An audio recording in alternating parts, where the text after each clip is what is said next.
महाभारत हिंदू धर्म का एक बहुत ही महत्वपूर्ण ग्रंथ माना जाता है और इसमें बहुत शक्तिशाली योद्धाओं ने भाग लिया और अपने अपने सेनाओं को जिताने का वो हर संभव प्रयास किया जो कि उनसे हो सकता था। पर कुछ ऐसे योद्धा भी थे जो महाभारत युद्ध में भाग नहीं लिए थे और अगर ये लोग भाग लेते तो शायद परिणाम कुछ और ही होता या फिर कथा कुछ और होती। आज इस वीडियो में हम लोग ऐसे ही कुछ योद्धाओं के बारे में जानेंगे जो अगर युद्ध लड़ते तो श्री कृष्ण को भी युद्ध लड़ना पड़ सकता था। आपको एक ऐसे योद्धा के बारे में बताने जा रहे हैं जो अगर महाभारत के युद्ध में भाग लेता तो स्वयं श्री कृष्ण को महाभारत के युद्ध में हथियार उठाना पड़ जाता। वो योद्धा कोई और नहीं बल्कि स्वयं महात्मा विदुर है, जिन्होंने विदुर नीति को लिखा है। और महात्मा विदुर उस वक्त कृष्ण जी के बाद सबसे बुद्धिमान व्यक्ति थे जो जानते थे कि क्या सही है और क्या गलत है और उसके बीच में फर्क कैसे किया जाए। इस चीज का उनको संपूर्ण ज्ञान था। इसके अलावा उनको हर तरह के अस्त्र और शस्त्र को भी चलाने का ज्ञान था, क्योंकि कहा जाता है महात्मा विदुर स्वयं यमराज के अंश हैं और एक शराब के कारण संत के तौर पे पृथ्वी पे जन्म लिए। अगर ये युद्ध लड़ते तो श्री कृष्ण को खुद हथियार उठाना पड़ता, क्योंकि ये लड़ाई अब केवल पांडव और कौरव के बीच नहीं होते हुए यमराज और श्री कृष्ण के बीच होता और शायद कथा भी कुछ और ही हो जाती। दूसरा नाम है बलराम। कहा जाता है कि जो बलराम है उन्होंने श्री कृष्ण से इसके बारे में सलाह मशवरा किया था कि उनको युद्ध में हिस्सा लेना चाहिए कि नहीं लेना चाहिए, क्योंकि अर्जुन और दुर्योधन दोनों ही उनका शिष्य था और दोनों ही एक दूसरे का प्रतिद्वंदी भी था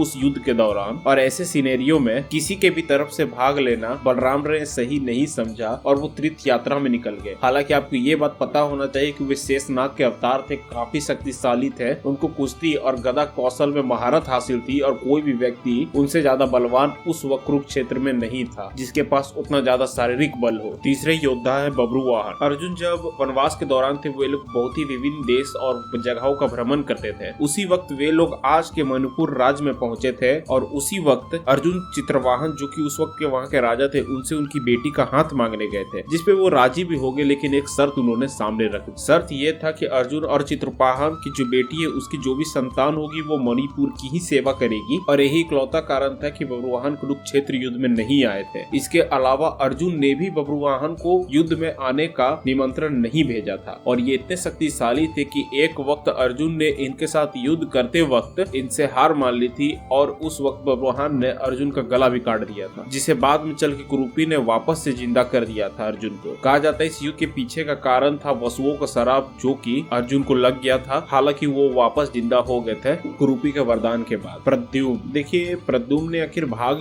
महाभारत के युद्ध में क्यों नहीं लिया, इस चीज का जानकारी स्पष्ट रूप से तो कहीं मेंशन नहीं है और ना ही इनके साथ कोई भी इनका भाई युद्ध में भाग नहीं लिया। क्योंकि अगर ये लोग भाग लेते कौरवों की तरफ से तो इन लोग को स्वयं अपने पिता श्री कृष्ण के अगेंस्ट लड़ना होता और अगर ये लोग श्री कृष्ण के तरफ से लड़ते तो इनको स्वयं अपने गुरु से लड़ना होता। वो पराक्रम के मामले में अर्जुन के समान थे। वे अकेले ही कर्ण, भीष्म और जरासंध को एक गुफा में बंद कर दिए थे। वो पराक्रम में इतने शक्तिशाली थे कि अगर वे युद्ध लड़ते तो शायद ये युद्ध का अवधि 18 दिन का ना होके कुछ कम ही दिन का होता। अगर आपको ये हमारा वीडियो अच्छा लगा है तो please like, comment and share this video. इसी तरह की इंटरेस्टिंग फैक्ट और स्टोरीज जानने के लिए सब्सक्राइब टू आवर चैनल हम सब जानते हैं।